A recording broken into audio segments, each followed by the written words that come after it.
আজকের এই নবম প্রতিষ্ঠা বার্ষিকী যুব জামায়াতে আগত যুব আন্দোলনের ঢাকা বিভাগের সর্ব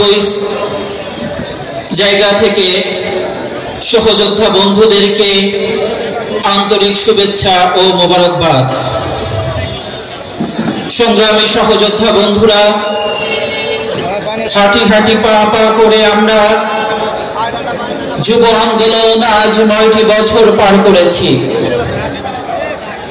বিগত 9 বছরে আদর্শ যুবকদের এই বিপ্লবী কাফেলা বাংলাদেশের যুব সংগঠনের মধ্যে প্রথম শ্রেণীর